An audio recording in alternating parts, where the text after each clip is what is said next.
నాగర్ కర్నూలు జిల్లా Amrabad tiger reserve పరిధిలోని శ్రీశైలం హైదరాబాద్ ప్రధాన రహదారిపై అర్ధరాత్రి పులి హల్చల్ చేసింది. గుండం సమీపంలో అటవీ అధికారులు డ్రోన్ సర్వే కోసం సఫారీ వాహనంలో వెళుతూ ఉండగా పులి వారి కంటపడింది. ఆ దృశ్యాలు ఇప్పుడు మీరు బిగ్ టీవీ స్క్రీన్ పైన చూస్తున్నారు. వాహనానికి వెలుగులకు ఏ మాత్రం బెదరకుండా పులి చాలా దర్జాగా నడుచుకుంటూ వెళుతూ ఉంది. ఈ దృశ్యాన్ని అధికారులు తమ సెల్ ఫోన్ కెమెరాల్లో బంధించారు. ఇంతకుముందు మీరు ఇలాంటి దృశ్యాలని రాజమండ్రిలో కూడా చూశారు కదా. ఆ పులిని అప్పుడు పట్టుకున్నారు, కానీ అది జనావాసాల్లో, కానీ ఇది అటవీ ప్రాంతంలోనే ఈ పులి సంచరిస్తున్న దృశ్యాలు ఇప్పుడు మీరు బిగ్ టీవీ స్క్రీన్ పైన చూస్తున్నారు. ఇది నాగర్ కర్నూలు జిల్లా అమ్రాబాద్ టైగర్ రిజర్వ్ పరిధిలోని శ్రీశైలం హైదరాబాద్ ప్రధాన రహదారిపై అర్ధరాత్రి పులి హల్చల్ చేసింది.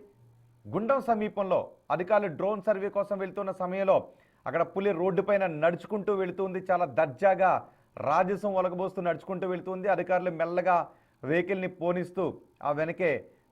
పోనిస్తూ ఆ పులిని తమ కెమెరాల్లో బంధించారు.